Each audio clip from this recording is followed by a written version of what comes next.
जब बाज आकाश में उड़ रहा होता है ना, आकाश में जब बाज उड़ता है तो कई बार कौवे जाके उसके पीठ पर बैठ जाते हैं। ये छोटे कौवे होते हैं ना, ये जाके बाज के पीठ पर बैठ जाते हैं और पीठ पर बैठकर उसके सर पे चोंच मारते हैं। ये कौवे ये बड़े छेड़ू किस्म के होते हैं, छेड़ते रहते हैं, है ना। तो ये जाके उसके पीठ पे बैठते हैं और सर पे चोंच मारते हैं। लेकिन बाज का शरीर थोड़ा बड़ा है तो वो पलट के कौवे की तरह तो नहीं मार पाएगा, पकड़ पाएगा। तो उसको भी पता है, कौवे को पता है कि ये पलट कर मुझे पकड़ नहीं सकता, इसलिए उसका नाजायज फायदा उठाता है कौवा और उसके पीठ पर ही बैठता है और उसके सर पे चोंच मारते रहता है, चोंच मारते रहता है। अब बाज क्या करेगा? कौवा तो नहीं बन सकता ना, बाज तो बाज ही रहेगा, कौवा तो बनेगा नहीं। अब उससे पलट कर जमीन पे उतरे और उससे लड़ाई करे, उससे जब पलटेगा गिरेगा तब तक तो उड़ जाएगा। तो बाज की एक नीति होती है, रणनीति। बाज क्या करता है? कौवे की चिंता नहीं करता। बाज उड़ते रहता है, ठोकर खाते रहता है, सर पर चोट लग रही है, ठोकर खा रहा है, उड़ रहा है, अपनी उड़ान और ऊंची करता है और ऊपर उड़ता है और ऊपर उड़ता है। धीरे धीरे उड़ते उड़ते इतनी ऊंचाई पर चला जाता है, बादलों से भी ऊपर, कि वहां कौवे का दम घुटने लगता है, ऑक्सीजन मिलता नहीं है, सांस मिलती नहीं है। वो तो कम सांस में भी, कम ऑक्सीजन में भी वो रह सकता है, बाज ऊंची उड़ान भर सकता है, लेकिन कौवे का दम घुटने लगता है, कौवा वहीं से छोड़कर नीचे उतर आता है और बाज मुक्त हो जाता है। यानी बाज क्या कह रहा है कि कौवे चोंच मारे तो उसके पीछे मत पड़ो, अपना काम करते रहो और अपनी उड़ान भरते रहो। और जब उड़ान भरते रहोगे तो एक दिन तुम इतनी ऊंचाई पे चले जाओगे, उस ऊंचाई पे कौवा पहुंच ही नहीं सकता। चोंच मारना बंद। अब दो तरीके की तरक्की है जीवन में, या तो आप लड़ना शुरू कर दो, या तो आप लड़ना शुरू कर दो। तो लड़ोगे कैसे? मान लीजिए आप, जैसे आप जा रहे हैं, सड़क पे जा रहे हैं और किसी नाले के सुअर ने आपको एक चैलेंज दे रहा है, आपको वो उकसा रहा है और कह रहा है हमसे लड़के दिखा दो, हमसे जीत के दिखा दो। अब मान लीजिए कि आप उस सुअर की चुनौती को स्वीकार करोगे और आप सुअर को पराजित करना चाहोगे कि मैं तुमसे ज्यादा शक्तिशाली हूं और मैं तुम्हें पराजित कर दूंगा, तो आपको लड़ने के लिए क्या करना पड़ेगा? कीचड़ में उतरना पड़ेगा। आपको सड़क छोड़कर कीचड़ में उतरना पड़ेगा। खूब जमकर लड़ाई करोगे और लड़ाई कर करके अगर आपने सुअर को पराजित कर भी दिया, अगर सुअर को पराजित कर भी दिया और बाहर निकलोगे और कहोगे कि मैंने सुअर को पराजित कर दिया, तो पड़ोसी जो सड़क पे घूम रहे होंगे वो कहेंगे ये दो पैरों वाला सुअर कहां से निकल कर आ गया।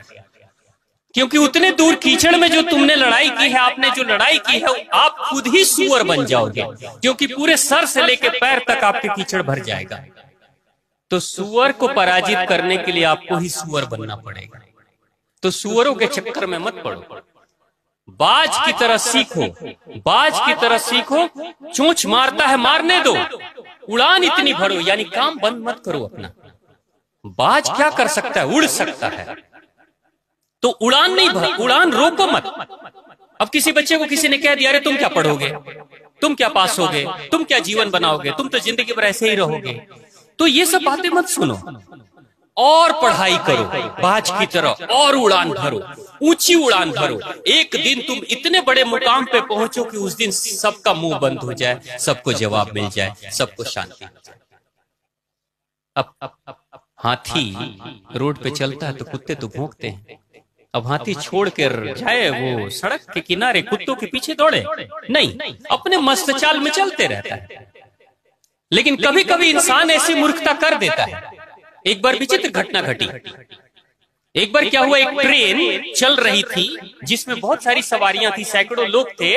ड्राइवर ट्रेन चला रहा था, तो कुछ देर के बाद वो ट्रेन पटरी छोड़कर झाड़ियों में घुस गई। वो ट्रेन पटरी छोड़कर झाड़ियों में घुस गई और सारे ट्रेन के डब्बे उलट गए, बहुत लोग जख्मी हो गए, लेकिन लोग बच गए थे। ड्राइवर को उसके अधिकारी ने पूछा अरे ये तुम क्या कर रहे थे, ये तुमने कैसे पटरी से गाड़ी उतार दी, गाड़ी पलट गई, कितने लोगों का एक्सीडेंट हुआ, ट्रेन का नुकसान हुआ, ट्रेन टूट गई, ये तुम कर क्या रहे थे?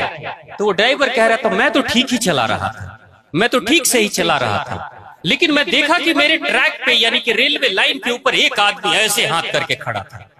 एक आदमी ऐसे हाथ करके खड़ा था। मैं उसको हॉर्न दबा रहा हूं, बार बार कह रहा हूं हटो हटो हटो, यहां से हटो, मुझे जाने दो, नहीं तो तुम मर जाओगे। मैं उसको बार बार बोल रहा था, लेकिन वो हट ही नहीं रहा था। तो वो जो अधिकारी है कहता, अरे कैसे पागल हो, अगर नहीं हट रहा था हॉर्न बजाने से चढ़ा देते उसी के ऊपर, तुम कैसे रुक सकते हो, चढ़ा देते उसके ऊपर। तो वो ड्राइवर कहता है यही तो काम कर रहा था। जब नजदीक गया तो वो झाड़ियों में भागा, मैं झाड़ियों में ट्रेन लेके घुस गया, चढ़ा ही दूंगा तुम्हारे ऊपर, छोड़ूंगा नहीं। चढ़ाने के लिए ही तो ट्रेन ले जा रहा था, है नहीं? चढ़ाने ही ले जा रहा था, लेकिन वो भाग गया बेचारा, वो बच गया। तो बोला उसका क्या हुआ, वो तो बच के भाग गया, और तुम्हारे ट्रेन पलट गई, मैं जख्मी हो गया, लोग जख्मी हो गए। तो देखो जीवन में लोग जो है ना, हर कोई उस बाज की तरह नहीं होते। कुछ लोग सुअर जैसे भी हो जाते हैं, कुछ लोग हाथी बनकर भी कुत्तों के पीछे दौड़ने लगते हैं, और कुछ लोग वैसे ही लोग होते हैं जो ट्रेन चला रहे हैं और ट्रेन को झाड़ी में लेके जा रहे हैं उसको बदला लेने के लिए। तुमने कैसे हाथ ऐसे फैला के तुम मेरे सामने खड़े हो गए, अब तुम्हारे ऊपर ही चढ़ा देंगे, भले चढ़ाने के चक्कर में अपना ही नुकसान कर लेंगे, है ना? तो माँ आद्य शक्ति देवी भागवत महापुराण के माध्यम से यही कहती है कि जीवन, जन्म तो प्रत्येक माता पिता एक बच्चे को दे देते हैं, प्रत्येक माता पिता एक जन्म को दे देते हैं, लेकिन जीवन का जो सच्चा ज्ञान जब प्राप्त होता है उस दिन जिंदगी की सच्ची शुरुआत होती है। तो जीवन में ज्ञान अर्जित करना जरूरी है, किस रास्ते से चलना है, कैसे चलना है, कैसे जीना है, तब जीवन का सच्चा कल्याण होगा। इसलिए देवी भागवत महापुराण अपने आप में ज्ञान गंगा है, इसको कहते हैं ज्ञान यज्ञ।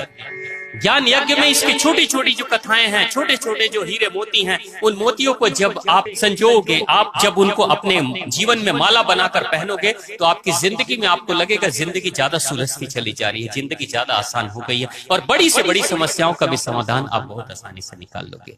तो प्रेम से बोलिए देवी भागवत महापुराण की, माँ आद्य भगवती की, भगवान शिव शंभू की।